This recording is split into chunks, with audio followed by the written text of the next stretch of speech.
Rajaji national പാർക്കിനകത്ത് താമസിക്കുന്ന അന്തേവാസികളെയും മുതലകളെയും കണ്ട് യാത്ര തുടരുകയാണ്. പരിസരമെല്ലാം വളരെ മനോഹരമാണ്. മഴക്കാലങ്ങളിൽ ഇവിടെയെല്ലാം വെള്ളം നിറഞ്ഞു കിടക്കുന്ന സ്ഥലങ്ങളാണ്. ചതുപ്പും പച്ചപ്പുമൊക്കെയായി അതങ്ങനെ പരന്ന് കിടക്കുകയാണ്. ഇവിടമെല്ലാം ധാരാളം വന്യമൃഗങ്ങൾ വിഹരിക്കുന്ന സ്ഥലങ്ങളാണ്. ആനകളാണ് അതിലേറെയും. പുഴയിലിറങ്ങി കുളിക്കുവാനും മറ്റും ധാരാളം ആനകൾ ഇവിടെ വരാറുണ്ടെന്ന് ഗൈഡ് പറഞ്ഞു. അത്തരം കാഴ്ചകൾ കാണാനാണ് പോകുന്നത്. ചതുപ്പ് സ്ഥലങ്ങളിൽ കാണപ്പെടുന്ന വൃക്ഷങ്ങളാണ് ഇവിടെ ഏറെയുമുള്ളത്. മഴക്കാലങ്ങളിൽ സഞ്ചരിക്കുന്നതിന് വേണ്ടി മണ്ണിട്ടുയർത്തിയ പ്രദേശങ്ങളും ഇവിടെ കാണാം. കൊടും പൂഴിമണലാണ് ഇവിടമെല്ലാം. വെള്ളം തട്ടുമ്പോൾ ചളി പോലെയാകുന്ന മണൽ. ആ സമയങ്ങളിലൊന്നും ഇവിടെ സഫാരികൾ നടത്താറില്ല. നാഷണൽ പാർക്കിനോടനുബന്ധിച്ച് താമസിക്കുന്ന താമസക്കാർ മാത്രമേ ആ സമയങ്ങളിൽ ഇവിടമെല്ലാം ഉണ്ടാവുകയുള്ളൂ. വഴിയിൽ മിക്കയിടങ്ങളിലും വൈദ്യുതി വേലികൾ സ്ഥാപിച്ചിട്ടുണ്ട്. ധാരാളം ആനകളും മാനുകളും മറ്റും വസിക്കുന്ന ഇടമാണ് ഇവിടം. അതങ്ങനെ പരന്ന് കിടക്കുകയാണ്. വഴിയോരങ്ങളിൽ മാനുകൾ കൂട്ടം കൂടി നിൽക്കുന്ന കാഴ്ചയാണ് അധികവും കാണാൻ സാധിക്കുന്നത്. മാനുകളെ കൂടാതെ ധാരാളം മയിലുകളെയും നമ്മൾക്കിവിടെ നിന്ന് കാണാൻ കഴിയും. ആനക്കൂട്ടങ്ങൾ വരുന്നത് സന്ധ്യാസമയത്തായിരിക്കും. ആ സമയങ്ങളിൽ ആനയും മാനും മയിലും മറ്റ് അനവധി മൃഗങ്ങളും ചേർന്നുള്ള മനോഹരമായ കാഴ്ചകൾ ഇവിടെ ഉണ്ടാകുമെന്ന് ഗൈഡ് പറഞ്ഞു.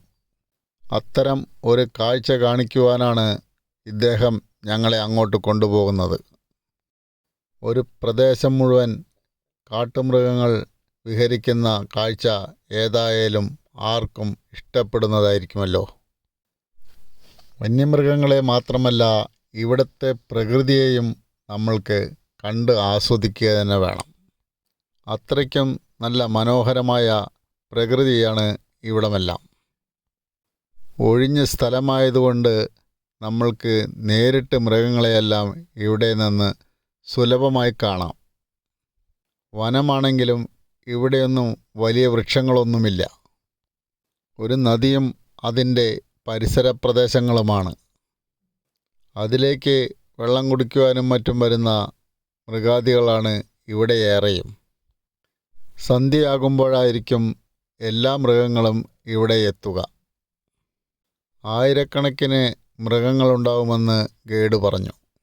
മാനുകളായിരിക്കും ഏറെയും. നാഷണൽ പാർക്കിൻ്റെ പരിസരം അങ്ങനെ പരന്ന് വിശാലമായി കിടക്കുകയാണ്. കിലോമീറ്ററോളം അത് പരന്ന് കിടക്കുന്നു. മനോഹരമായ കാഴ്ചയാണ് അതെല്ലാം. മനോഹരമായ അസ്തമയ കാഴ്ചകളും ഇവിടെ നിന്ന് കാണാൻ കഴിയും.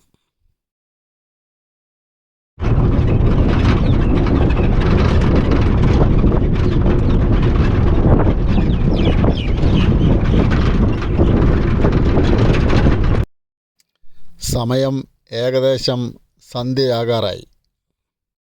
2 മണി മുതൽ 6 മണി വരെയാണ് സഫാരി സമയം. അസ്തമയ സമയം കഴിഞ്ഞതിന് ശേഷമാണ് ആനക്കൂട്ടങ്ങൾ വരിക.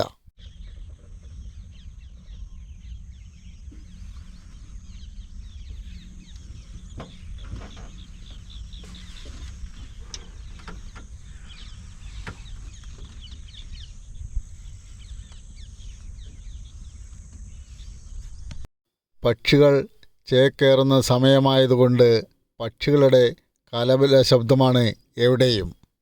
ഇവിടെ കാണുന്ന ചെറുവൃക്ഷങ്ങളിലെല്ലാം അവ ചേക്കേറുകയാണ്.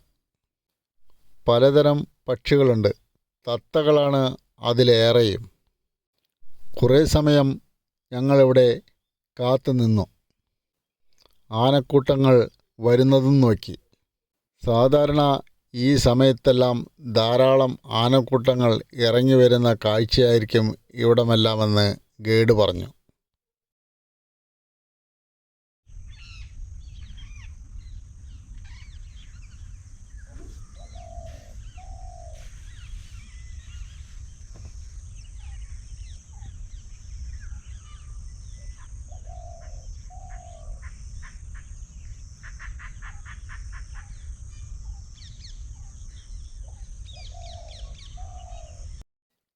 ഒട്ടനവധി മയിലുകളുണ്ട്.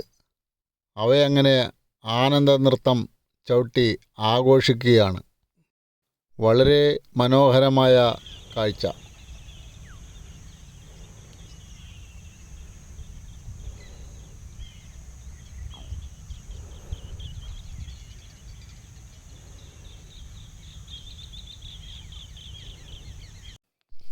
പക്ഷികളുടെ കലപില ശബ്ദവും മയിലുകളുടെ കാഴ്ചകളും മാനുകളും എല്ലാം ചേർന്ന് അതിമനോഹരമായ ദൃശ്യങ്ങളാണ് ഈ ഭാഗങ്ങളിൽ നിന്ന് നമുക്ക് കാണാൻ കഴിയുന്നത്.